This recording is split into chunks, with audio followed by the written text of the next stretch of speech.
इसीलिए हम जब रमजान का महीना, जब इसका नाम भी हम लेते तो क्या बोलते? रमजानुल मुबारक, बरकत वाला महीना। इसीलिए सहाबे किराम क्या करते थे, ताबईन क्या करते थे, वो रमजान का इंतजार किया करते थे और अल्लाह से दुआ किया करते थे, अल्लाहुम्मा बल्लिगना रमजान, आय अल्लाह तू रमजान तक हमको पहुंचा दे, आय अल्लाह इतनी जिंदगी दे दे, इतनी सांसें दे दे कि रमजान का महीना हमको मिल जाए। और रमजान में सारी मेहनत करते थे, अमल करते थे, और जब रमजान गुजर जाता था तो दुआ करते थे, अल्लाहुम्मा तकब्बल मिन्ना रमजान, आय अल्लाह हमने रमजान में जो तरावी की नमाज पढ़ी, जो रोजा रखा, जो तिलावत की, जो एतकाफ किया, जो भी हमने नेकी की, आय अल्लाह तू हमारी नेकी को कबूल कर ले।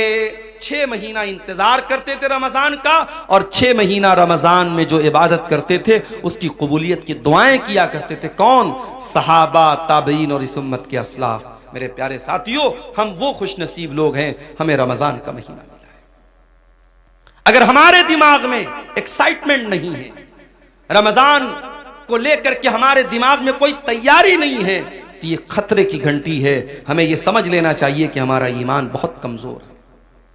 इसीलिए अल्लाह ताला कुरान में मुनाफिकों के बारे में कहता है, वलौ अरादुल खुरूज लअद्दू लहू उद्दतन। ये मुनाफिक लोग जो बहाना करते हैं कि हमारे पास जाने का सामान नहीं था, हमारे पास तैयारी होती तो हम भी जंग के मैदान में जाते, हम भी जंगे तबूक में शामिल होते। ऐ नबी, ये मुनाफिक लोग झूठ बोल रहे हैं। वलौ अरादुल खुरूज लअद्दू लहू उद्दतन, अगर वाकई में इन मुनाफिकों ने तैयारी, अगर इनको जाने का इरादा होता तो इन्होंने तैयारी की होती। वलाकिन करिहल्लाहुम बिआतहुम फतब्बतहुम, लेकिन अल्लाह ताला को मंजूर यही था। ये काहिल लोग हैं, ये कामचोर लोग हैं, ये सुस्त लोग हैं। अल्लाह ताला को मंजूर ही नहीं था कि ये आपके साथ जंग के मैदान में जाएं, इसलिए अल्लाह ताला ने इनको बिठा दिया। वकील क़ुदू माल क़ौमिल क़ाइदीन, अल्लाह ने इनसे कह दिया कि जाओ, जो बैठ गए तुम भी उनके साथ बैठ जाओ, तुम्हें मोमिनों के साथ जाना नसीब नहीं होगा। इसलिए मेरे प्यारे साथियों, रमजान के महीने को लेकर के अगर दिल में एक तैयारी नहीं है तो हमारे और आपके लिए बहुत खतरे की घंटी है। मेरे साथ रमजान का महीना वो महीना है, नबी अकरम मिंबर पे चढ़ते हैं। अबू हुरैरा रज़ी अल्लाह ताला अन्हु हदीस के रावी हैं। आप मिंबर पे चढ़ते हैं और 3 मरतबा फरमाते आमीन आमीन आमीन। साहबा कहते हैं, अल्लाह के नबी क्या बात है, आप आमीन क्यों बोल रहे हैं 3 बार? आपने कहा, जब मैंने मिंबर की पहली सीढ़ी पर कदम रखा, जिब्रील आए और उन्होंने कहा कि जो इंसान रमजान का महीना पाए फलम युगफर लहू, और उसकी बख्शिश न हो सके, फकद अबदहुल्लाह, अल्लाह ताला अपनी रहमत से दूर कर दे उस इंसान को, बर्बाद हो जाए वो इंसान जो रमजान का महीना पाए और अपनी बख्शिश न करवा सके। जिब्रील ने ये बद्दुआ की और मुझसे कहा कि आमीन कहो, तो मैंने आमीन कहा। फिर जब मैं दूसरी सीढ़ी पर पहुंचा, जिब्रील ने कहा कि जो अपने माँ बाप में से दोनों को या किसी एक को बुढ़ापे की हालत में पाए और उसके माँ बाप उसको जन्नत में दाखिल न कर पाए। बड़ा मसला है मेरे भाई। माँ की तरफ से आज मदरसे में चंदा देने को हम तैयार हैं, बाप की तरफ से मस्जिद बनवाने को तैयार हैं, ट्यूबवेल बनाने को तैयार हैं। माँ जिंदा होती है तो माँ के ऊपर 5 रुपया खर्च करने में भी हमारा दिल घबराता है। बाप जिंदा है तो बाप को 100 रुपया देने में भी हमारी जान निकलती है। और माँ के मरने के बाद और बाप के मरने के बाद बड़ी मोहब्बत हमारे दिल में पैदा हो जाती है और मस्जिदें बनवाते हैं, मदरसे बनवाते हैं। माफ करना मेरे प्यारे साथियों, जितना खर्च आप माँ बाप के मरने के बाद उनको सवाब पहुंचाने के लिए करते हैं, अगर उनकी जिंदगी में उतना खर्च करते तो शायद आप जन्नत में चले जाते। माँ बाप की कदर करो मेरे भाइयों, उनकी जिंदगी में उनको रुलाना, उनकी आंखों में आंसू लाना और मरने के बाद उनकी तरफ से बड़े बड़े चंदे देना और उनके लिए बैठ के दुआएं करना, उनकी कब्र पे जाके रोना, ये ढकोसलेबाजी और कुछ नहीं है। माफ कीजिएगा, माँ बाप की जिंदगी में कदर करो मेरे साथ। जिसको बुढ़ापे में माँ बाप मिले और माँ बाप उसको जन्नत में दाखिल न कर पाए, अल्लाह के नबी कहते, जिब्रील ने कहा अबअदहुल्लाह, अल्लाह ताला ऐसे इंसान को अपनी रहमतों से दूर कर दे जिब्रील ने बद्दुआ की और मैंने कहा आमीन। उसके बाद जब मिंबर की तीसरी सीढ़ी पर मैं चढ़ा तो जिब्रील ने कहा, वो इंसान जिसके सामने ए नबी आपका नाम लिया जाए, जिसके सामने मोहम्मद कहा जाए सल्लल्लाहु अलैहि वसल्लम, और वो आपका नाम सुनने के बाद आपके ऊपर दरूद न पड़े, सल्लल्लाहु अलैहि वसल्लम न पड़े, उस इंसान के ऊपर भी अल्लाह की लानत बरसे, उस इंसान को भी अल्लाह अपनी रहमत से दूर कर दे। जिब्रील ने यह बद्दुआ की और मैंने आमीन कहा। ये 3 बद्दुआएं थीं जो फरिश्तों के सरदार ने बद्दुआ की थी और नबी ने आमीन कही थी। मेरे प्यारे साथियों, कितना बड़ा बदनसीब है वो इंसान जिसकी जिंदगी में रमजान का महीना आए और वो अब अल्लाह ताला के यहां अपनी बख्शिश न करवा सके। और ये भी याद रखिए, कुरान करीम में अल्लाह ताला ने अगर किसी एक महीने का नाम लिया है तो वो भी सिर्फ और सिर्फ रमजान का महीना है। महीने तो 12 हैं मगर अल्लाह ने सिर्फ एक महीने का नाम लिया और वो महीना रमजान का महीना है। और जब अल्लाह ने रमजान के महीने का नाम लिया कुरान के दूसरे पारे में तो क्या कहा अल्लाह ने? अल्लाह ने ये नहीं कहा रमजान रोजे का महीना है, अल्लाह ने ये नहीं कहा रमजान तरावी का महीना है, अल्लाह ने ये नहीं कहा रमजान एतिकाफ का महीना है, अल्लाह ने ये नहीं कहा रमजान ज़कात का महीना है। अल्लाह ने फरमाया शहरु रमज़ान अल्लज़ी उन्ज़िला फ़ीहिल कुरान, रमजान का महीना वो महीना है जिसमें कुरान उतारा गया। हुदल लिन्नास, और ये कुरान सारी मानवता के लिए मार्गदर्शन का काम करता है, सारी इंसानियत को सच्चाई का रास्ता दिखाता है। हुदल लिन्नास वबय्यिनातिम मिनल हुदा वल फुरकान, और कुरान की आयतें सच्चाई को खोल खोल के बयान कर देती हैं, हक और बातिल को खोल खोल के बयान कर देती हैं। पता ये चला कि कुरान वो रमजान वो महीना है जिसमें कुरान उतरा था। अच्छा, अब एक सवाल ये पैदा होता है कि कुरान तो इकट्ठा नहीं उतरा, कुरान तो अल्लाह के नबी के ऊपर थोड़ा थोड़ा 23 साल में उतरा, तो फिर इसका क्या मतलब है कि कुरान रमजान के महीने में उतरा? तो इसको भी नोट कर लो कि कुरान 2 तरीके से उतरा है। एक तो कुरान लौहे महफूज से मुकम्मल आसमान दुनिया पर, ये जो आसमान हमको नजर आता है ना, ये जो पहला आसमान है इसका नाम आसमान दुनिया है। दुनिया मतलब करीब, क्योंकि ये आसमान हमसे सबसे ज्यादा करीब है इसलिए इसको आसमान दुनिया कहा जाता है। इसके ऊपर 6 आसमान और हैं। तो अल्लाह ताला ने लौहे महफूज से आसमान दुनिया पर जो कुरान उतारा है वो रमजान के महीने में उतारा है अपने प्यारे नबी के ऊपर, रमजान के महीने की आखिरी अशरे की किसी रात में। और वो रात कौन सी है? ये वही रात है जिसको लैलतुल कद्र कहा गया और जिसके बारे में अल्लाह ने कुरान की सूरत नाजिल की, इन्ना अंज़लनाहु फी लैलतिल कद्र वमा अदराका मा लैलतुल कद्र लैलतुल कद्र खैरुम मिन अल्फि शहर। ऐ मेरे नबी, इस कुरान को हमने लैलतुल कद्र में उतारा है और आप क्या जाने के लैलतुल कद्र क्या है? लैलतुल कद्र खैरुम मिन अल्फि शहर, लैलतुल कद्र तो 1000 महीने से बेहतर है। तो एक तो कुरान अल्लाह ताला के यहां से आसमान पर उतरा, फिर वहां से थोड़ा थोड़ा करके हमारे नबी के ऊपर उतरा है। इसलिए अल्लाह कह रहा है कि रमजान का महीना वो महीना है जिसमें कुरान उतारा गया है। और आज अफसोस की बात है, हमारा वो नौजवान जो 24 घंटे में हजारों बार मोबाइल खोलता है कि व्हाट्सएप पर किसका मैसेज आया, इंस्टा पर किसका मैसेज आया, फेसबुक की पोस्ट को कितने लोगों ने लाइक कर लिया और इंस्टाग्राम के फोटो को कितने लोगों ने लाइक कर लिया, व्हाट्सएप के स्टेटस को कितने लोगों ने देख लिया। एक एक मैसेज को पढ़ता है, एक एक लाइक को देखता है। लोगों के लाइक की इतनी परवाह करने वाला इंसान, शायद इतनी मर्तबा तूने कुरान को पढ़ा होता तो अल्लाह तुझे लाइक कर देता। अगर तूने कुरान से इतना ताल्लुक जोड़ा होता तो अल्लाह की नजर में तू पसंदीदा हो जाता। मेरे प्यारे साथियों, आप जिससे मोहब्बत करते हैं उसके मैसेज का इंतजार करते हैं। अगर आप अब्दुल गफ्फार साहब से मोहब्बत करते हैं और आपने उनको मैसेज किया है और आपके मैसेज को उन्होंने ओपन तक नहीं किया, खोला तक नहीं, और आपसे 1 साल के बाद अब्दुल गफ्फार साहब मिले और कहा कि अरे यार क्या हाल चाल है, दोस्ती का आपको जो है दम भरने की कोशिश की और दोस्ती का नाम लिया, तो आप गुस्से में कहेंगे कि अरे भाई जाओ, आप तो इतने बड़े इंसान हैं कि आपने मेरा मैसेज तक खोल के नहीं देखा, आप क्या दोस्ती की बात करते हैं। दुनिया में हम देखते हैं कि दोस्त का मैसेज आता है तो ऐसा नहीं हो सकता कि हम दोस्त भी माने और उसका मैसेज इग्नोर कर दें। मेरे प्यारे साथियों, अल्लाह का कलाम और अल्लाह का मैसेज है ये कुरान, और ये कुरान आज हमारे घरों में गर्द खा रहा है, धूल और मिट्टी खा रहा है। कुरान रखा हुआ है रेशम के कपड़े में लपेटकर, उस कुरान को कभी खोलने की हम कोशिश तक नहीं करते। मेरे प्यारे साथियों, यही वजह है कि हमारे दिल कठोर से कठोर होते चले जा रहे हैं। हमारे दिलों पर ताले लगे हुए हैं। दिल के ताले को अगर खोलना है तो कुरान से अपना ताल्लुक जोड़ लो। मेरे प्यारे साथियों, कुरान कहता फला यतदब्बरूनल कुरान माला कुलूबिन अक़फ़ालुहा, तुम कुरान के ऊपर गौर क्यों नहीं करते? कहीं ऐसा तो नहीं तुम्हारे दिलों के ऊपर ताले लगे हुए हैं? कहीं ऐसा तो नहीं कि तुम्हारे दिल लॉक हो चुके?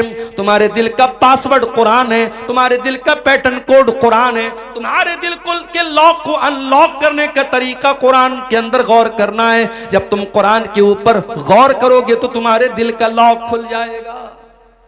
हमारे दिल की क्या हैसियत है? कुरान तो वो किताब है, अल्लाह कहता है लौ अंज़लना हाज़ल कुरान अला जबलिन, इस कुरान को हमने किसी पहाड़ के ऊपर भी उतारा होता लरअयतहु खाशिअम मुतसद्दिया, तो तुम देखते कि पहाड़ भी अल्लाह के खौफ से रेजा रेजा हो जाता। तरावी पढ़ाने वाले को कितना पैसा देते हो? बाज़ जगहों पर तो साहब मसला लोग पूछते हैं, मौलवी साहब तरावी पढ़ाने वाले को पैसा देना जायज है कि नहीं? अच्छा, मतलब तुम ये पूछ रहे हो कि तरावी पढ़ाने वाले को पैसा देना जायज है कि नहीं?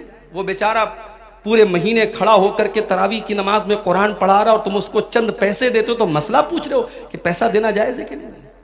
शर्म आनी चाहिए और चुल्लू भर पानी में डूब मरना चाहिए। फ्री है। झाड़ू लगाने वाला भी आपके मोहल्ले में आता है तो उसकी तनख्वाह लेता है। ऐ मुसलमान, तूने सबसे हकीर समझा है तो कुरान को समझा है। कुरान पढ़ने पढ़ाने वाले का उसने पैसा मांग लिया तो जान निकलती है तेरी। पिछले साल एक न्यूज मैंने पढ़ी थी, गुजरात में अहमदाबाद में एक हाफिज साहब ने तरावी की नमाज पढ़ाई थी। उनको वहां की जो मस्जिद के मुसल्लियान थे, किसी ने खुश होकर के 4 व्हीलर दे दी थी। 4 व्हीलर की चाबी के साथ हाफिज साहब का फोटो आया था।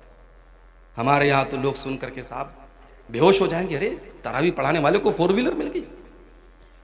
तरावी पढ़ाने वाला, कुरान पढ़ने वाला, कुरान पढ़ाने वाला तुम्हारी नजर में हकीर होगा, मेरे रब की नजर में वो हकीर नहीं है। मेरे प्यारे साथियों, मेरे रब की नजर में कुरान पढ़ाने वाले का इतना ऊंचा मकाम है, नबी की नजर में इतना ऊंचा मकाम है। अल्लाह के नबी फरमाते खैरुकुम मन तअल्लमल कुरान व अल्लमहु, तुम में सबसे बेहतरीन इंसान वो है जो कुरान को पढ़ता है, पढ़ाता है, कुरान को सीखता है, सिखाता है।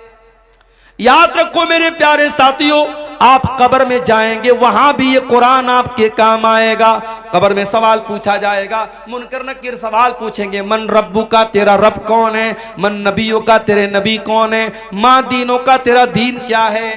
3 सवाल होगा कब्र में, 3 सवाल होगा। और माफ करना, इन तीनों सवालों का जवाब मैथमेटिक्स की किताबों में नहीं मिलेगा, साइंस और जियोग्राफी की किताबों में नहीं मिलेगा, हिस्ट्री की किताबों में नहीं मिलेगा, भूगोल की किताबों में नहीं मिलेगा। इन तीनों सवालों का जवाब कहां मिलेगा? जब मोमिन सही जवाब देगा मेरा रब अल्लाह है, मेरे नबी मोहम्मद सल्लल्लाहु अलैहि वसल्लम है, मेरा दीन इस्लाम है, तो फरिश्ता पूछेगा वमा युद्री का, तुझे इन तीनों सवालों का जवाब कैसे पता चला? तो बंदा कहेगा करा तो किताब अल्लाहि फ़आमनतु बिही वसद्दक़तु, मैंने कुरान को पढ़ा था, मैं कुरान पर ईमान लाया था, मैंने कुरान को सच माना था, कुरान के जरिए मुझे इन तीनों सवालों का जवाब मिला है। मेरे प्यारे साथियों, ये कुरान कब्र में भी आपके काम आएगा। औलाद के लिए मेहनत करने वालों, अपनी औलाद को सुख देने के लिए हराम की जायदाद पर कब्जा करने वालों, दूसरों की जमीन हड़पने वालों, सूद और ब्याज का पैसा अपने घर में ला करके अपनी औलाद को पालने वालों, तुम भी कान खोल करके सुन लो, कयामत के दिन ये औलाद भी तुम्हारे काम नहीं आएगी, औलाद भी काम नहीं आएगी। कुरान कहता है यौम यफिरुल मरउ मिन अखी व उम्मिही व अबी व साहिबतिही व बनी, कयामत के दिन इंसान अपनी माँ को देख करके भागेगा, अपने बाप को देख करके भागेगा, अपनी बीवी को छोड़ करके भागेगा, अपने भाई को छोड़ करके भागेगा, अपनी बीवी बच्चों को छोड़ करके भागेगा, अपनी औलाद को छोड़ करके भागेगा। क्यों भागेगा? लिकुल्लि इम्रिइम मिनहुम यौमइज़िन शानुन युग़नी, इसलिए कि क़यामत के दिन किसी के पास इतनी फुर्सत नहीं होगी कि वो दूसरे का हाल चाल ले। क़यामत के दिन तो नफ्सी नफ्सी का आलम होगा, हर इंसान को अपनी पड़ी होगी, वहाँ औलाद भी आपके काम नहीं आएगी। लेकिन एक चीज क़यामत के दिन भी काम आएगी। कौन सी चीज? अल्लाह के नबी फरमाते हैं, इक़राउल कुरान, ओ लोगों कुरान पढ़ा करो, फ़इन्नहु याती यौमल क़ियामति शफ़ीउन लिअस्हाबिही, इसलिए कि क़यामत के दिन कुरान आएगा, तुम्हारे हक में सिफारिश करेगा, कुरान तुम्हारे लिए लड़ेगा अल्लाह की बारगाह में और कहेगा, अल्लाह जब दुनिया रात में सोया करती थी, तेरा ये बंदा रात में कुरान पढ़ा करता था, जब दुनिया दिन में काम और धंधे में लगी रहती थी, ये बंदा खाली टाइम में कुरान पढ़ा करता था, कुरान आपके लिए लड़ेगा और कुरान आपके लिए हुज्जत बनेगा, दलील बनेगा क़यामत के दिन। रमजान का महीना कुरान का महीना है मेरे साथ, कोशिश करो। मैं ये नहीं कहता कि आप इतना कुरान खत्म कर लो, मैं ये नहीं कहता कि आप डेली एक कुरान खत्म कर लो, वो सबके बस की बात नहीं।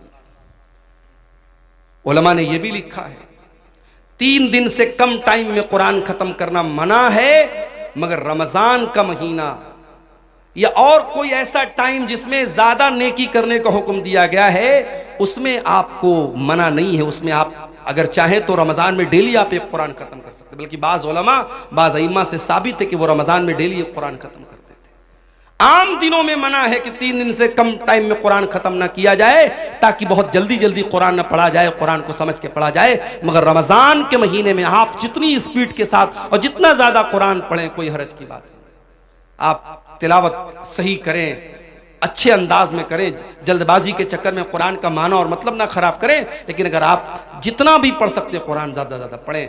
मैं एक आपको तरीका बताता हूं। हमारे यहाँ जो वो कुरान होता है हाफिजी कुरान, जिसमें से हमारे हाफिज लोग कुरान देख करके याद करते हैं, अगर आप उस कुरान को अपने सामने रखें, उसमें एक पारे में 20 पेज होते हैं। आपको क्या करना है, हर नमाज के पहले अजान हुई जोहर की, अल्लाहु अकबर, आप मस्जिद में पहुंच जाओ और अजान के बाद आप मस्जिद में पहले 2 रकात सुन्नत पढ़ लो और बैठ करके 2 पेज आप उसको पढ़ लो, सिर्फ 2 पेज। 2 पेज पढ़ने में 5 मिनट लगेगा आपको। हाफिजी कुरान की बात कर रहा हूं, जो 16 लाइन का 15 लाइन का आता है, आयत पर शुरू होता है आयत पर खत्म होता है, उस कुरान की बात कर रहा हूं। 2 पेज आपने पढ़ लिया नमाज के पहले। अब जोहर की नमाज आपने पढ़ी, जोहर की नमाज के बाद सुन्नत आपने पढ़ लिया, 2 रकात या 4 रकात, जितनी भी अल्लाह ने आपको तौफीक दी। उसके बाद आप बैठे हैं मस्जिद में, अब फिर कुरान खोलिए और 2 पेज और पढ़ लीजिए। 2 पेज नमाज के पहले, 2 पेज नमाज के बाद, 4 पेज हो गए। ऐसा ही आप 5 टाइम की नमाज में कर लीजिए। सिर्फ इतना कर लीजिए आप रमजान में कि हर नमाज के पहले 2 पेज पढ़ना है, हर नमाज के बाद 2 पेज पढ़ना है। 5 टाइम की नमाज में आपके 20 पेज हो जाएंगे। एक पारा आपका आराम से डेली, आप कोई एक्स्ट्रा टाइम आपको नहीं निकालना पड़ा। 5 मिनट आपने नमाज के पहले निकाला, 5 मिनट नमाज के बाद निकाला। आप हर नमाज के बाद इस तरीके से भी करेंगे, एक्स्ट्रा टाइम नहीं भी निकालेंगे, तो कम से कम एक कुरान तो आप रमजान में खत्म कर लेंगे इंशाअल्लाह। ये एक मैं तरीका आपको बता रहा हूं। रमजान कुरान का महीना है मेरे साथियों, तवज्जो दो। और 2 तरीके की तिलावत करो रमजान में। एक तिलावत तो ये वाली कर लो कि बस पढ़ना है, सिर्फ पढ़ोगे तब भी सवाब मिलेगा। और एक तिलावत और करो कि समझ करके पढ़ना है। अल्हम्दुलिल्लाहि रब्बिल आलमीन, अब ये आयत आपने पढ़ी, अब नीचे तर्जमा पढ़ लो। तमाम तारीफें अल्लाह के लिए हैं जो सारे जहान का रब है। फिर हो सके तो कोई तफसीर पढ़ लो, तफसीर इब्ने कसीर आती है उर्दू में, वो देख लो। अहसनुल बयान उर्दू की बहुत अच्छी तफसीर है, उसको देख लो। अगर कोई किताब नहीं पढ़ सकते, मोबाइल पर ऐप आता है तफसीर का, अहसनुल बयान का ऐप भी आता है, ऐप से पढ़ लो। धीरे धीरे एक एक आयत की तफसीर जितना टाइम निकाल सकते हो पढ़ो। कुरान पढ़ने का और कुरान पर गौर करने का महीना है रमजान का। ये 2 काम हमें और आपको करना है मेरे साथ। और आगे बढ़िए। सीमांचल के इलाके में बैठा हूं मैं। जब तक मौलाना अजीजुर रहमान साहब यहां आकर के तरन्नुम के साथ बांग्ला जबान में दुआएं न करें, मदरसे को चंदा नहीं मिलेगा। कई जगहों पर लोगों ने मुझसे कहा, मौलाना आप चंदा कीजिए, मुझे चंदा करना आता नहीं। और मैं वो लंबी लंबी ये जो दुआएं देते हैं दान देने वाले को तरन्नुम के साथ बांग्ला जबान में, अल्लाह ताला बिल्कुल जन्नतुल फिरदौस में पहुंचा देते, वह पहुंचा भी नहीं सकता मैं।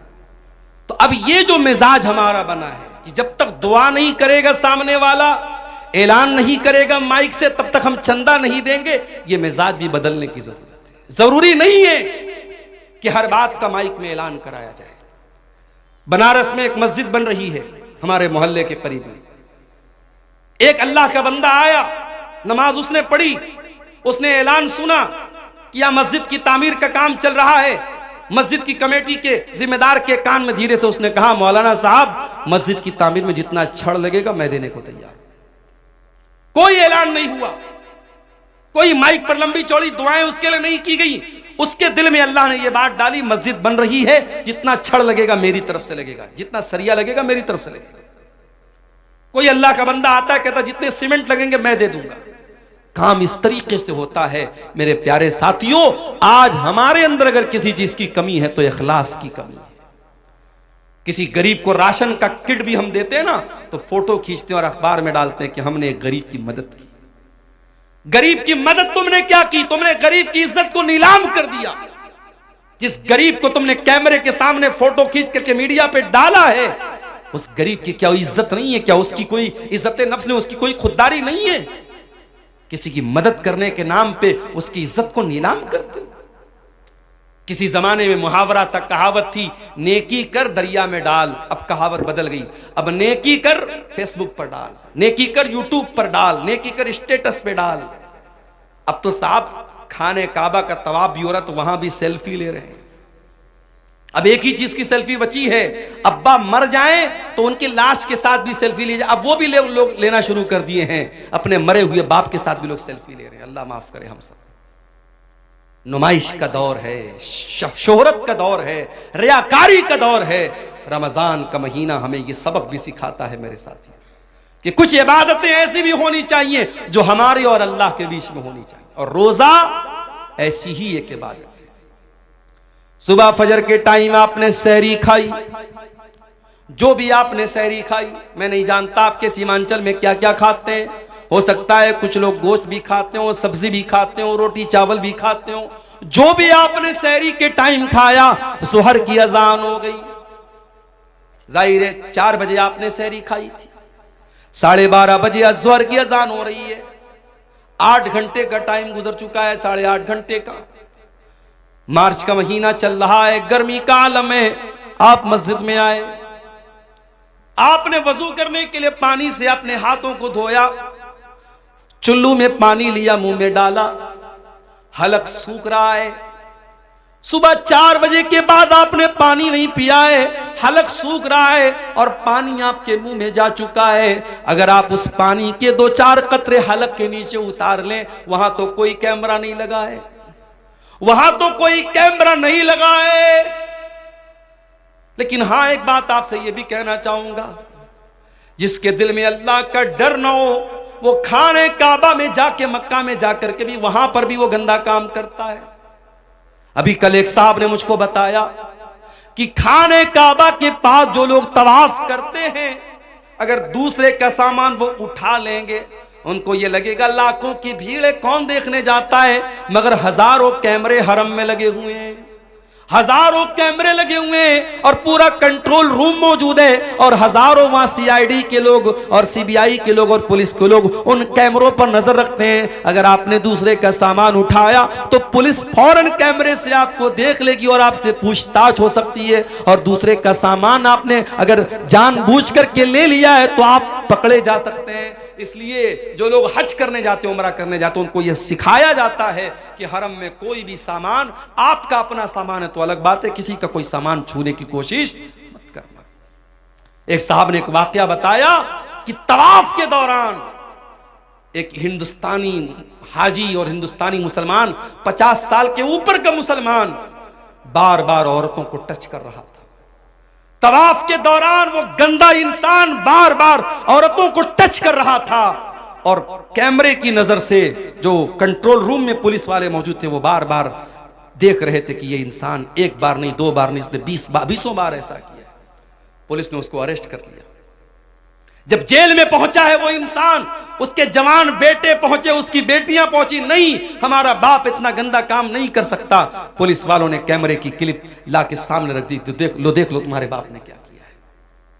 इसका मतलब यह हुआ कि जो ठरकी इंसान होता है, जो गंदा इंसान होता है, जिसके दिमाग में शैतान भरा होता है, वो मक्के में पहुंच जाए, खाने काबा के पास पहुंच जाए, वहां भी उसके दिमाग की गंदगी खत्म नहीं होती है मेरे साथी।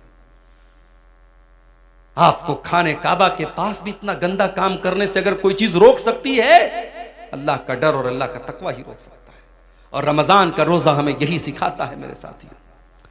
सुबह 4 बजे हमने सहरी में पानी पिया है, जुहर के वजू में पानी के कतरे मुंह के अंदर जा रहे हैं, 2-4 कतरे हलक के नीचे चले जाएं, कौन देखने जाता है? मगर बंदा 2-4 कतरे भी अपने हलक के नीचे जाने नहीं देता है। क्यों? अल्लाह ताला के आम क्या जवाब देंगे? हमारा रोजा बर्बाद हो जाएगा, हमारे रोजे का कोई मतलब नहीं रह जाएगा। इसीलिए अल्लाह के नबी फरमाते हैं कि अल्लाह ताला कहता है अस्सौमु ली व अना अजज़ी बिही, कि बंदा रोजा मेरे लिए रखता है और उसका बदला मैं ही दूंगा। यदौ तामहु व शराबहु व शहवतहु मिन अजली, बंदा मेरे लिए खाना छोड़ देता है, बंदा मेरे लिए पानी छोड़ देता है, बंदा मेरे लिए शहवत छोड़ देता है। बीवी मौजूद है, बीवी के पास नहीं जाता, खाना मौजूद है, खाना नहीं खाता है, पानी मौजूद है, पानी नहीं पीता है। अल्लाह के लिए रोजा हमें इखलास सिखाता है, रोजा हमें अल्लाह का डर सिखाता है। रोजे से सबसे बड़ा मकसद मेरे प्यारे साथियों यही है कि हमारे दिलों में अल्लाह का तकवा पैदा हो जाए। इसीलिए अल्लाह कुरान के दूसरे पारे में कहता है या अय्युहल्लज़ीना आमनू कुतिबा अलैकुमुस्सियामु कमा कुतिबा अलल्लज़ीना मिन क़ब्लिकुम लअल्लकुम तत्तकून। ऐ ईमान वालो, तुम पर रोजे फर्ज किए गए जिस तरीके से तुमसे पहले के लोगों पर फर्ज किए गए, ताकि तुम मुत्तकी बन जाओ, ताकि तुम्हारे दिलों में अल्लाह का तकवा, अल्लाह का डर पैदा हो जाए। तो रमजान के अंदर तकवा पैदा करो मेरे साथी। और आगे बढ़िए, रमजान के अंदर एक काम हमें और भी करना है। रमजान दुआ का महीना है।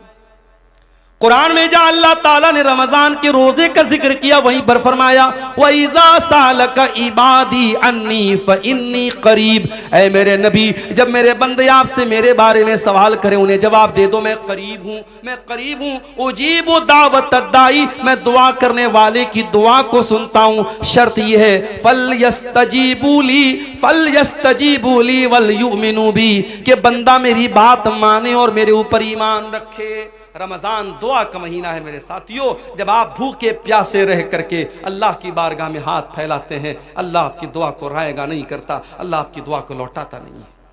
इसीलिए अल्लाह के नबी फरमाते हैं सलासु दावतिन ला तुरद, 3 लोगों की दुआ अल्लाह ताला लौटाता नहीं है। दावतुल वालिदिल वलदिही, एक बाप की दुआ, बाप जब अपनी औलाद के हक में दुआ करता, अल्लाह उस दुआ को कभी लौटाता नहीं है। वह दावतुल मुसाफिर, और मुसाफिर की दुआ को अल्लाह ताला लौटाता नहीं है। वह दावतुस साइम, और रोजेदार की दुआ को भी अल्लाह ताला लौटाता नहीं है। रोजे की हालत में मेरे प्यारे साथियों दुआ करो, अपने लिए भी दुआ करो, अपने बच्चों के लिए दुआ करो, अपने माँ बाप के लिए दुआ करो, सारी उम्मत के लिए दुआ करो, मुल्क के हालात के लिए दुआ करो, अपने कारोबार और रोजी रोटी के लिए दुआ करो। और बेहतर यह है कि जो अल्लाह के नबी जो दुआएं करते थे, आप दुआ की कोई किताब ले लो। एक अच्छी सी किताब का नाम मैं आपको बता रहा हूं, हिस्नुल मुस्लिम, बहुत अच्छी किताब है दुआ की। आप ऑनलाइन भी इसको अपने मोबाइल के प्ले स्टोर में जाके इसको डाउनलोड कर सकते हैं। उसमें छोटी छोटी दुआएं हैं, आप देख के उनको पढ़ लीजिए या याद करके पढ़ लीजिए।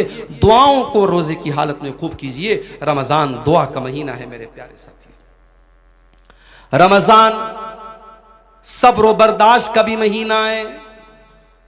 आप रोजे की हालत में एक इंसान आपके पास आता है, गाली दे देता है आपको, बुरा भला कह देता है आपको, आप सुबह से कुछ खाए नहीं है, भूखे हैं।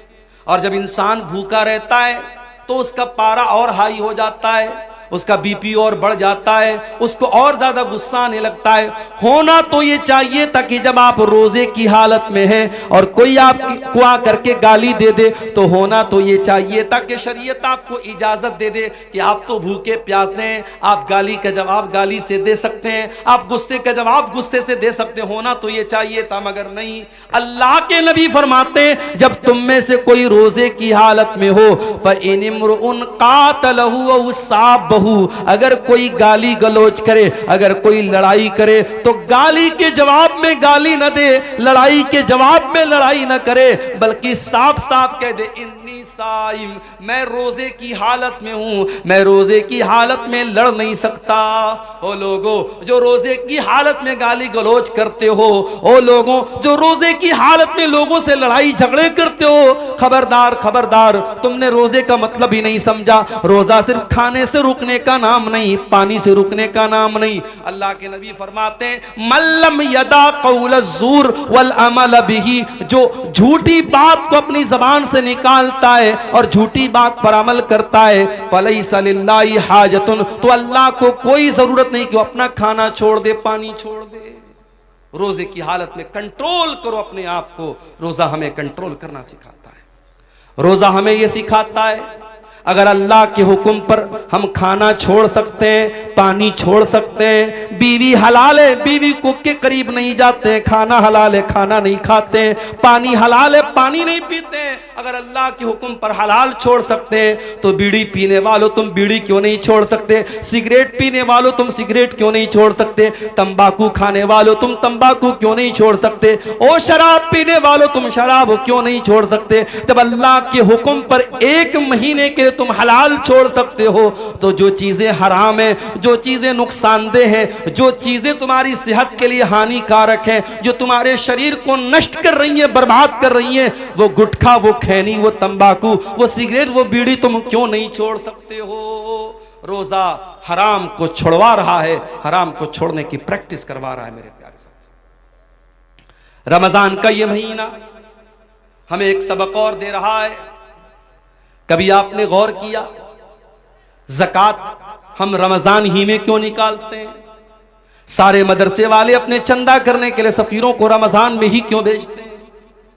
90% पूरी दुनिया के मुसलमान रमजान में ज़कात क्यों निकालते हैं? क्योंकि रमजान का महीना सखावत का महीना है, दान करने का महीना है, अल्लाह की राह में देने का महीना है। हजरत अब्दुल्ला बिन अब्बास कहते हैं कि अल्लाह के प्यारे नबी सबसे ज्यादा सखावत किया करते थे, और जब रमजान का महीना आता था और अल्लाह के प्यारे नबी जिब्रील से मिलकर के कुरान पढ़ा करते थे, कुरान का दौर किया करते थे, तो आपकी सखावत और बढ़ जाती थी। आप तेज चलने वाली आंधी से भी ज्यादा सखावत करते थे। रमजान में सखावत करो मेरे साथियों। आज अफसोस की बात है, ज़कात वसूलने के लिए लोग आते हैं, बड़े बड़े सेठ लोग लाइन लगवाते हैं, बेचारा ज़कात लेने वाला भिखारी बनकर के लाइन लगाता है, तब जाकर के उसको ज़कात मिलती है। अरे तुझे तो एहसानमंद होना चाहिए, तुझे तो शुक्रिया अदा करना चाहिए कि वो ज़कात लेने वाला तेरे दरवाजे तक आया है, उसने तेरा काम आसान कर दिया, तेरी इबादत को आसान कर दिया, और तू भिखारियों की तरह उसकी लाइन लगवाता है। माफ करना मेरे प्यारे साथियों, ज़कात कोई भीख नहीं है, ज़कात कोई एहसान नहीं है। ज़कात हमारे माल में अल्लाह का हक है। हम जो माल कमाते हैं उस माल की, हमारे माल पर 2.5% जो ज़कात हम देते हैं वो माल में अल्लाह का हक है। और रमज़ान में हमें कोशिश ये करनी चाहिए कि अपने माल की ज़कात हम निकाल दें, और ज़कात के अलावा भी हम सदका खैरात करें, क्योंकि हमारे प्यारे नबी सल्लल्लाहु अलैहि वसल्लम इस महीने में कसरत से सदका और खैरात किया करते थे। रमज़ान का ये महीना एक सबक हमें और भी देता है। दुनिया में करोड़ों लोग ऐसे हैं जिनको दोनों टाइम का खाना नसीब नहीं होता। हम और आप आराम से अपने घर में देसी मुर्गा खा रहे हैं, गाय का गोश्त, जो भी आपके यहां जानवर ज़बा होता है, आप हलाल जानवरों का गोश्त खाते हैं, जो भी आपको अल्लाह ताला ने नेमतें दी आप उसको खाते हैं। लेकिन दुनिया में करोड़ों इंसान ऐसे हैं जो भूखे और प्यासे रहते हैं, उनके पास खाने को खाना नहीं है। मेरे प्यारे साथियों, रमजान का महीना वो महीना है जिस महीने में आप 13-14 घंटे भूखे रहते हैं। अमीर को भी भूखा रहना है, गरीब को भी रहना है, करोड़पति को भी रहना है, और एक सामान्य आदमी को भी रहना है। ये रमजान में भूखे रह करके आपको ये सबक सिखाया जाता है कि ऐ मेरे बंदो, तुम तो अपनी मर्जी से भूखे हो, तुम्हारे पास खाना है तब भी तुम नहीं खाते हो, तुम्हारे पास पीने को चीजें तब भी तुम नहीं पीते हो। इस दुनिया में करोड़ों लोग ऐसे हैं जो मजबूरी की वजह से भूखे रहते हैं, उनके पास कोई चीज नहीं कि वो खा सके, वो बेचारे न खाने को कुछ है न पानी को कुछ है। रमजान के इस महीने में जब आप दस्तरखान पर तरह तरह की चीजों को खाने के लिए बैठा करो मेरे साथियों, तो आप फलस्तीन के शहर गाजा के अपने उन भाइयों को याद कर लेना, जब हेलीकॉप्टर से खाने की किटें उनके को फेंकी जाती हैं, उनके छोटे छोटे बच्चे खुश हो जाते हैं, 3 दिन बाद 4 दिन बाद उनको खाने को कुछ मिल जाता है। मेरे प्यारे साथियों, वो भी तो आपके मुसलमान भाई हैं, वो भी तो आपके कलमा गो भाई हैं, इसी धरती पर रहते हैं, उनके घरों को तबाह कर दिया गया, उनके कारोबारों को बर्बाद कर दिया गया, उनकी दुकानों पर बुलडोजर चला दिया गया। उन अपने गरीब और मजबूर भाइयों को याद करने का महीना है रमजान का महीना। उन भूखों की भूख का एहसास हमको दिलाता है और ये एहसास होता है कि अल्लाह हम तो अपनी मर्जी से भूखे हैं, ये तो बेचारे मजबूरी में भूखे हैं। उन भूखों को खाना खिलाने की फिक्र करने का जज्बा रमजान हमारे अंदर पैदा करता है। इसीलिए अल्लाह के प्यारे नबी ने रमजान के महीने में रोजेदार को इफ्तार कराने की बहुत फजीलत बयान की और आपने कहा मन फत्तर साइमन, जो किसी रोजेदार को इफ्तार कराता है तो जितना रोजा रखने वाले को सवाब मिलेगा उतना ही इफ्तार कराने वाले को सवाब मिलेगा। मेरे प्यारे साथियों, रमजान में हमने साउथ इंडिया में देखा कि लोग रात रात भर सहरी खिला रहे हैं, इफ्तार का इंतजाम करा रहे हैं। हरम के अंदर आप कभी रमजान में आपको उम्रा करने का मौका मिले, आप जाके देखिए, कहीं पे बिस्किट बट रहा है, कहीं पे केक बट रहा है, कहीं पे खजूर बट रही है, कहीं पे जमजम बट रहा है। कितने अल्लाह के बंदे करोड़पति लोग हैं, वो लोगों को बांट रहे हैं कि रोजेदारों के इफ्तार में मेरा भी पैसा शामिल हो जाए, रोजेदार के हलक में मेरे भी खाने पीने की चीजें पहुंच जाएं। मेरे प्यारे साथियों, ये जज्बा रमजान हमें अपने अंदर पैदा करने की, हमें जज्बा हमारे अंदर पैदा करता है। और आखिरी बात मेरे प्यारे साथियों, रमजान का महीना हमें अपने अंदर चेंजिंग लाने का सबक देता है। जैसे ही रमजान का महीना आएगा हमारी जिंदगी चेंज हो जाएगी। ऐसे आम तौर से जो लोग फजर में भी उठते हैं, वो फजर में उठते हैं, नमाज पढ़ते हैं, लेकिन रमजान के महीने में आप फजर से भी 1 घंटा पहले उठते हैं, ब्रश करते हैं, बाथरूम जाते हैं, उसके बाद आप बैठ करके सहरी करते हैं, फिर दिन में आपकी आदत है 11 महीने आप दोपहर का खाना खाते हैं, सुबह 10 बजे नाश्ता करते हैं। रमजान के महीने में कोई नाश्ता नहीं, कोई दोपहर का खाना नहीं, सुबह सहरी आपने खाई, फिर डायरेक्ट आप इफ्तार के टाइम खाते हैं। सोने का टाइम बदल गया, खाने का टाइम बदल गया। रमजान में 1 महीने के लिए जिंदगी बदल जाती है। सबक ये मिला कि अगर हम अपने आप को बदलना चाहें तो बहुत कुछ बदल सकते हैं। मेरे प्यारे साथियों, शायर कहता है खुदा ने आज तक उस कौम की हालत नहीं बदली, न हो जिसको ख्याल खुद अपनी हालत के बदलने का। अगर कौम के हालात को बदलना है, अगर मिल्लत के हालात को बदलना है, तो रमजान का महीना एक सबक दे रहा है कि 1 महीने के लिए अगर अपने टाइम टेबल को हम बदल सकते हैं तो हम कौम और मिल्लत के हालात को भी मेरे साथियों बदल सकते हैं। सवालात कुछ आए हैं, क्या नापाकी की हालत में सहरी खा सकते हैं? अगर रात में इंसान नापाक हुआ है और उसी हालत में फजर की अजान हो गई, उसी हालत में फजर की अजान हो गई, कोई हरज की बात नहीं। उसी हालत में सहरी खा लिया, कोई हरज की बात नहीं। लेकिन अगर नापाक हुआ है और फजर की अजान हो गई तो जल्दी से जाकर के गुस्ल कर ले ताकि जमात से नमाज पढ़े। अगर कोई इंसान नापाकी की हालत में रह जाता है और जानबूझ करके फजर की नमाज छोड़ देता है और फिर सुबह सो करके उठता है 9 बजे 10 बजे और फिर नहा धो के नमाज पढ़ता है, तो ये गलत है और ये सही नहीं है। नमाज को टाइम पर पढ़ना है। आपका रोजा सही हो जाएगा अगर आप नापाकी की हालत में सहरी करते हैं, मगर जमात से नमाज फर्ज है, उसको इंसान को नहीं छोड़ना चाहिए। इसलिए अगर कोई जनाबत की हालत में है तो जल्दी से गुस्ल कर ले ताकि जमात से नमाज पढ़ सके। क्या बिना सहरी खाए रोजा रख सकते हैं? बिना सहरी खाए नफिल रोजा तो रख ही सकते हैं।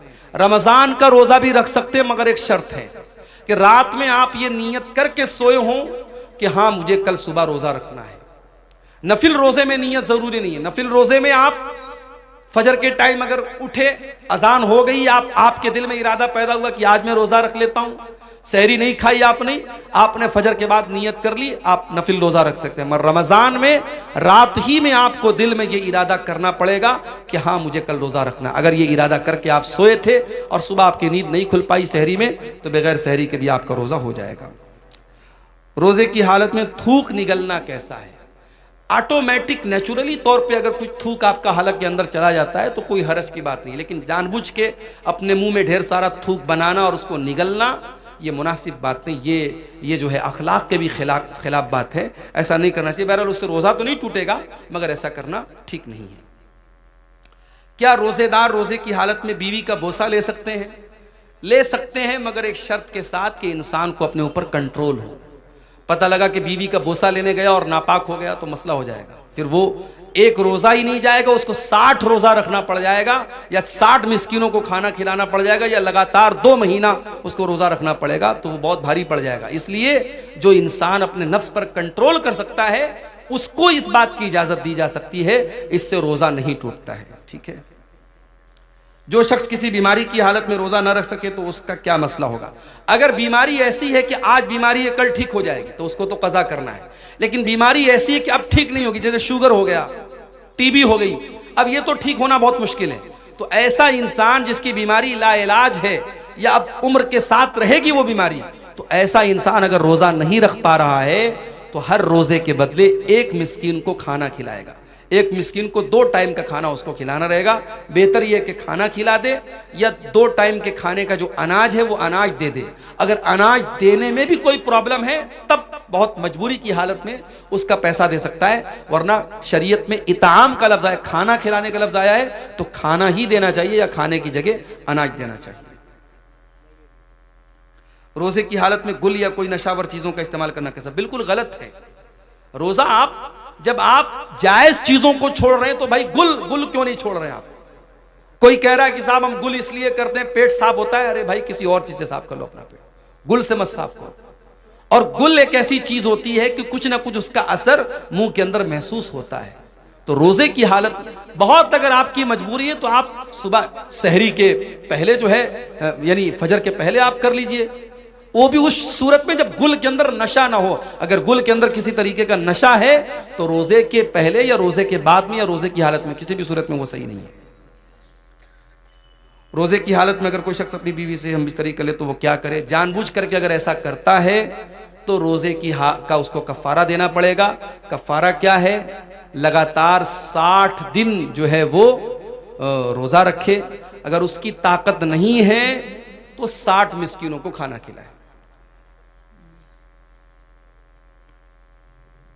अगर कोई मुसलमान किसी गैर मुस्लिम को रूम किराए पे दे दी और उसमें मूर्ति रखकर मूर्ति की पूजा करे तो क्या ये सही है?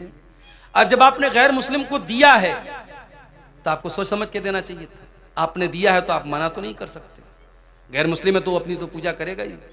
लेकिन बहरहाल आप अगर ये शर्त लगा दे कि भाई देखो ठीक है हम तुमको दुकान के लिए दे रहे हैं मगर इसमें पूजा पाठ मत करो, अगर ये शर्त लगा सकते हैं और सामने वाला इस शर्त पर अमल कर सकता है तो अच्छी बात है।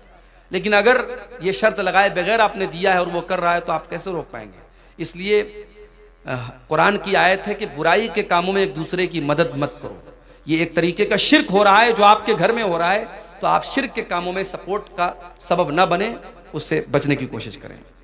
क्या मदरसे में सदक़तुल फित्र देना चाहिए? कोई आलिम बोलते हैं कि दे और कोई बोलते हैं ना दे।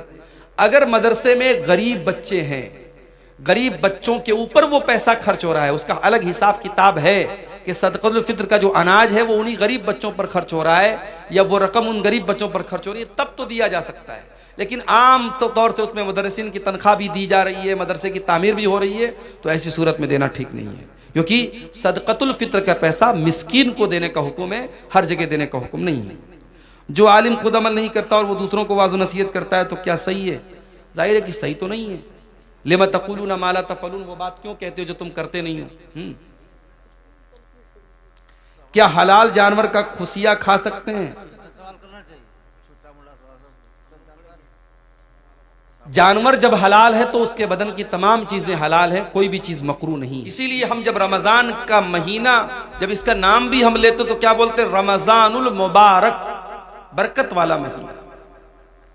इसके नाम के साथ हमने मुबारक जोड़ दिया, और ये मुबारक जो हमने जोड़ा है रमजान के साथ, ये हमने नहीं जोड़ा है, ये खुद अल्लाह के प्यारे नबी जनाब मोहम्मद रसूलुल्लाह सल्लल्लाहु अलैहि वसल्लम ने जोड़ा है।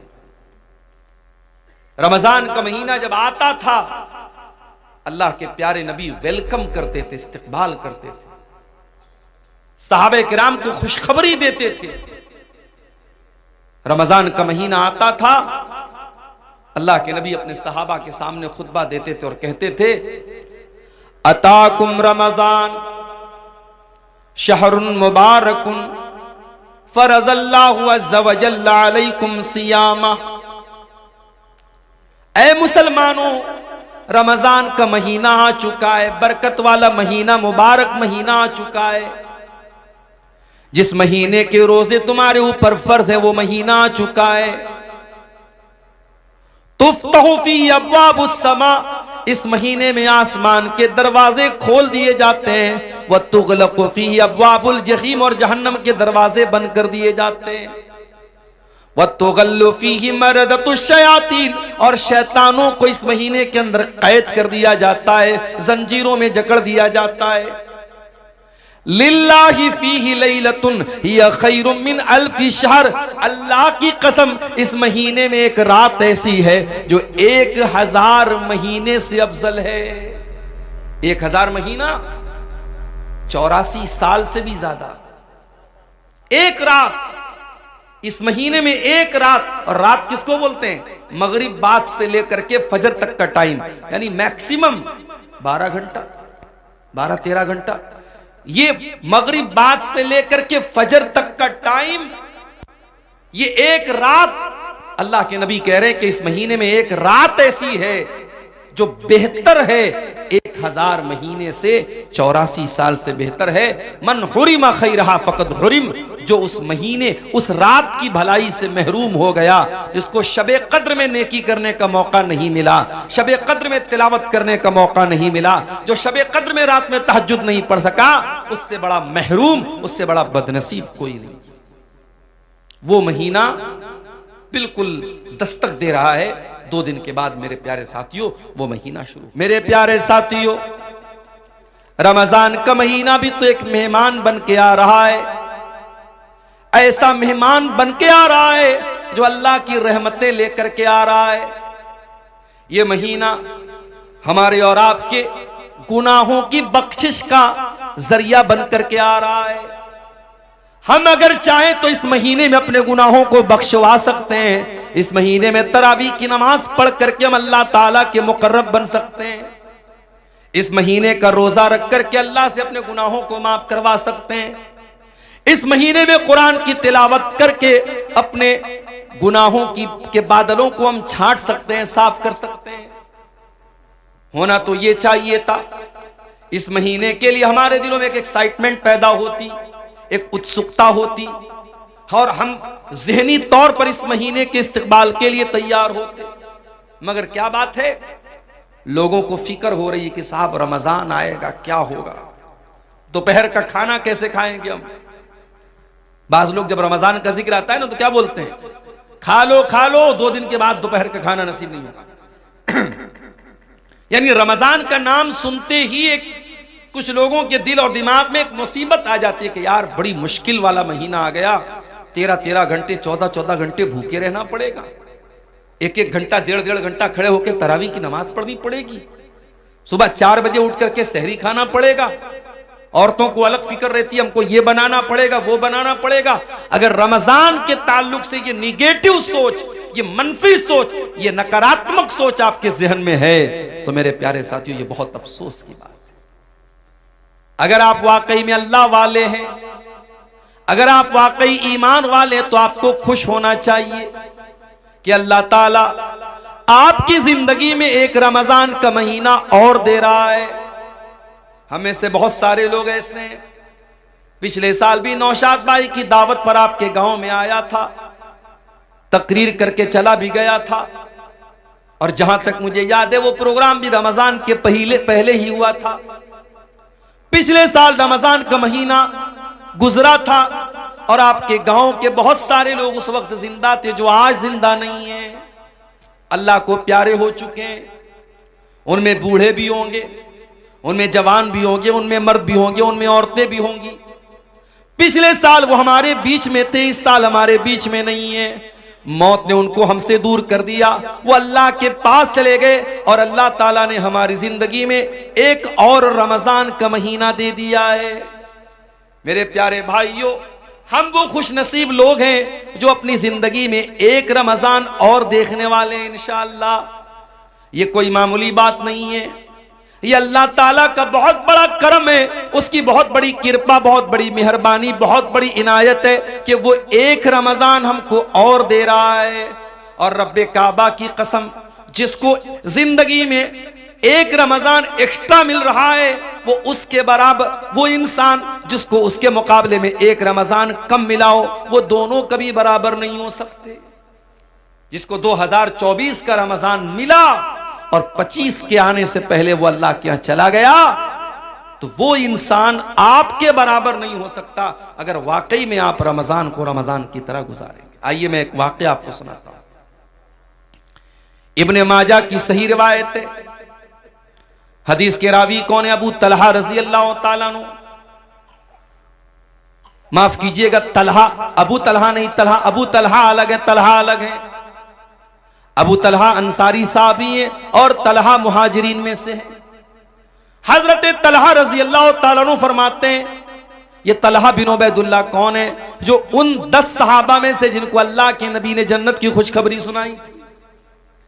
मैं पूछूं अगर अपने नौजवानों से, अपनी बहनों से, जरा बताओ कि वो 10 सहाबा कौन है जिनको नबी ने नाम लेकर के जन्नती कहा था, तो हमारे बहुत सारे नौजवान हैं जो दाएं बाएं झांकने लगेंगे, नहीं मालूम। उनसे ये पूछ लो कि इंडिया की टीम के 11 क्रिकेटर्स के नाम क्या है, पूरा बता देंगे। आईसीसी की चैंपियनशिप में इंडिया कौन से पायदान पे चल रही है, फौरन बता देंगे। टॉप 1 पर कौन सा बल्लेबाज है, टॉप 1 पर कौन सा गेंदबाज है, फौरन बता देंगे। क्यों? इंटरेस्ट है, शौक है। मोबाइल पर स्कोर देख रहे हैं, मैच देख रहे हैं, शौक है। हमें दीन सीखने का शौक होता तो हमें नबी के सहाबा का नाम भी मालूम होता। अभी एक बच्चे का नाम किसी ने पूछा तो मैंने कहा कि नाम रख दीजिए उसैरिम। आप लोगों ने नाम सुना है उसैरिम? बोलो भाई, सुना है? किसका नाम है? उसैरिम बहुत प्यारा नाम है। अगर आपके घर में बच्चा पैदा हो, ये नाम रख देना, आगे पीछे कुछ लगा देना, मोहम्मद उसैरिम या अब्दुल्ला उसैरिम। उसैरिम नाम जो है ये उस सहाबी का नाम है जो जंगे बद्र के मौके पर ईमान लाए और ईमान लाते ही जंगे बद्र में शामिल हो गए और अल्लाह की राह में लड़ते लड़ते शहीद हो गए। उलमा ने लिखा है कि ये वो सहाबी हैं जिन्होंने एक टाइम की नमाज भी नहीं पढ़ी थी, ईमान लाए और ईमान लाते ही अल्लाह की राह में लड़ते लड़ते शहीद हो गए और जन्नत में जाएंगे। एक नमाज पढ़े बगैर भी जो जन्नत में जाएंगे, उस सहाबी का नाम है उसैरिम। अलिफ स्वाद या रामीम, उसैरिम। ये नाम रख सकते हैं आप साहब। हम सहाबा के नाम पर अपने बच्चों के नाम रखो। 10 सहाबा जन्नती हैं। चलो मैं आपको गिना देता हूं। अबू बकर, उमर, उस्मान, अली, ये तो सब जानते हैं। उसके अलावा साद बिन अबी वक्कास रजी अल्लाह तआला अन्हु, सईद बिन ज़ैद रजी अल्लाह तआला अन्हु, अब्दुर्रहमान इब्न औफ रजी अल्लाह तआला अन्हु, अबू उबैदा इब्न जर्राह रजी अल्लाह तआला अन्हु, तलहा रजी अल्लाह तआला अन्हु, ज़ुबैर रजी अल्लाह तआला अन्हु। ये टोटल 10 सहाबा हैं जिनका नाम लेकर के नबी ने जन्नती होने की बशारत सुनाई। उन 10 में से कौन है? तलहा बिन उबैदुल्लाह। उनकी रिवायत है, और रिवायत कहां है? इब्ने माजा के अंदर, बिल्कुल सही रिवायत है। कहते अल्लाह के नबी के पास 2 लोग आए बहुत दूर से। दोनों ने एक साथ इस्लाम कबूल किया। वो दोनों दोस्त भी हो सकते थे, दोनों पड़ोसी भी हो सकते थे, दोनों भाई भी हो सकते थे, हदीस में उसकी वजाहत नहीं है। दोनों एक ही इलाके के रहने वाले थे, दोनों ईमान लाए, एक साथ ईमान लाए, लेकिन उनमें से एक ज्यादा मेहनती था दूसरे के मुकाबले में। एक दीन के कामों में ज्यादा एक्टिव था, ज्यादा चुस्ती वाला था, फुर्तीला था। एक थोड़ा उससे कम मेहनत करता था, एक ज्यादा मेहनत करता था। होता है अपने घर में, हम देखते हैं एक आदमी ज्यादा मेहनती होता है, दूसरा कम होता है। एक उसमें से ज्यादा एक्टिव था, और वो जो ज्यादा एक्टिव था वो अल्लाह की राह में लड़ते लड़ते शहीद हो जाता है। उसका जो दोस्त होता है उसके 1 साल के बाद उसका इंतकाल होता है। पहला वाला जो मेहनती था वो अल्लाह की राह में लड़ते लड़ते शहीद होता है, दूसरा वाला नेचुरल तरीके से इंतकाल कर जाता है, मौत हो जाती है। हजरत तलहा कहते मैंने ख्वाब देखा कि मैं जन्नत के दरवाजे पर खड़ा हूं, इतने में जन्नत से एक निकलने वाला निकला, यानी फरिश्ता निकला। और जो इंसान बाद में जिसका इंतकाल हुआ था और जो दीन के मामले में कम मेहनत करता था, उस फरिश्ते ने उसको जन्नत में जाने की इजाजत दी कि तुम जन्नत में चले जाओ। उसके बाद उसने उससे कहा जो ज्यादा मेहनती था और अल्लाह की राह में जो लड़ते लड़ते शहीद हुआ था, उससे कहा तुम चले जाओ। उसके बाद वो फरिश्ता मेरे पास आया और उसने कहा फ़इन्नक लम यानी लका बादु, अभी तुम्हारे जन्नत में जाने का टाइम नहीं आया है। हजरत तलहा कहते तो उसके बाद मेरी नींद खुल गई। मैंने जब अपना ये ख्वाब सहाबा को बयान किया, फ़अजिबू लिज़ालिका, तो सहाबा को बहुत अजीब लगा कि ऐसा कैसे हो सकता है कि जो इंसान अल्लाह की राह में शहीद हो गया और जो दीन के मामले में ज्यादा मेहनत करता था वो बाद में जन्नत में जा रहा है, और जो नॉर्मल तरीके से मरा था वो पहले जन्नत में जा रहा है, ऐसा कैसे हो सकता है। सहाबा को इस बात पर बहुत ताज्जुब हुआ। जब ये बात अल्लाह के नबी तक पहुंची, आपने सहाबा से पूछा कि तुम्हें किस बात पर ताज्जुब हो रहा है। अय अल्लाह के नबी, हमें इसी बात पर ताज्जुब हो रहा है कि जो इंसान बाद में जिसका इंतकाल हुआ था वो जन्नत में पहले कैसे चला गया।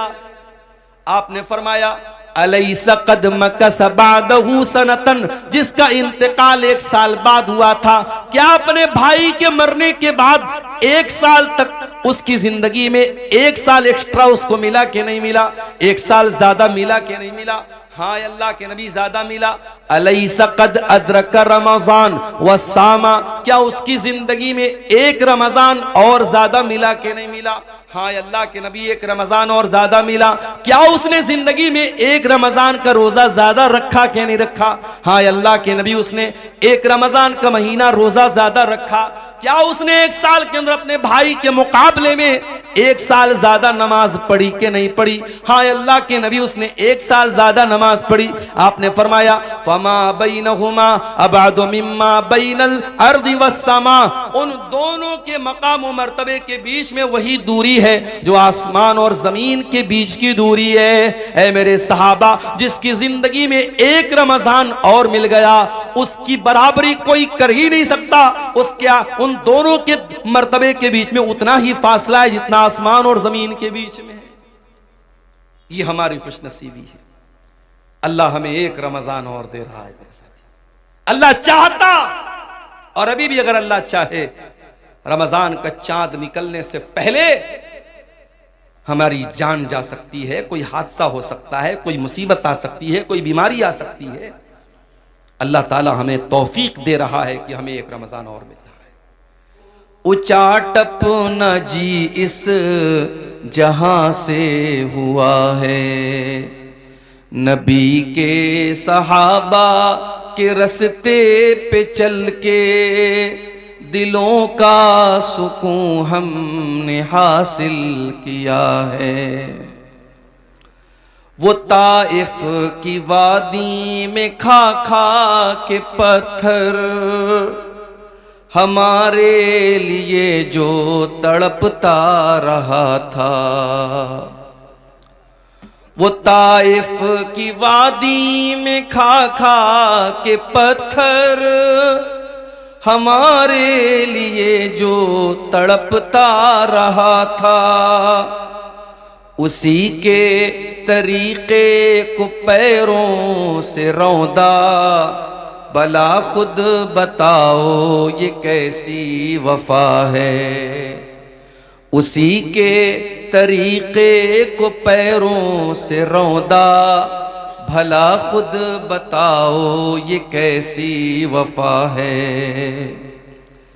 ये वो मौत है दोस्तों जिसकी खातिर नबी ने भी मांगी थी रब से दुआएं। ये वो मौत है दोस्तों जिसकी खातिर नबी ने भी मांगी थी रब से दुआएं। कटाया है इस राह हमें जिसने सर को, खुदा की कसम वो अमर हो गया है। खुदा की कसम वो अमर हो गया है। सुनो ओहद के पार से ये सदाएं, अनस बिन नजर की तुम्हें कह रही है। सुनो ओहद के पार से ये सदाएं, अनस बिन नजर की तुम्हें कह रही हैं। जो अल्लाह की राह में जान लुटा दे, वही असल में आशिक़े मुस्तफ़ा है। जो अल्लाह की राह में सर कटा दे, वही असल में आशिक़े मुस्तफ़ा है। मोहतरम उलमाए किराम, बुजुर्गों और दोस्तों, नौजवान साथियों, माँ और बहनों, प्यारे बच्चों, आज के इस प्रोग्राम में जो इसके कन्वीनर हैं, इसके रूह रवा हैं जनाब नौशाद आलम साहब, उन्होंने जब इस प्रोग्राम का वक्त मुझसे लिया तो उन्होंने ये कहा कि शेख हमारे यहाँ प्रोग्राम जल्दी ख़त्म हो जाएगा और आपको 10:30 बजे तक हम लोग स्टेज पर बिठा देंगे। लेकिन 12 बजे मैं माइक पर बैठा हूँ। बहुत देर से आप हजरात उलमा के बयानात समात कर रहे थे। मुझसे पहले शेख अजीज़ुर रहमान बुखारी हफ़िज़हुल्लाह तकरीर के साथ साथ इस इदारे के लिए चंदा भी कर रहे थे। आप हजरात ने अल्हम्दुलिल्लाह दिल खोल कर उनके हाथों पर चंदा दिया भी है।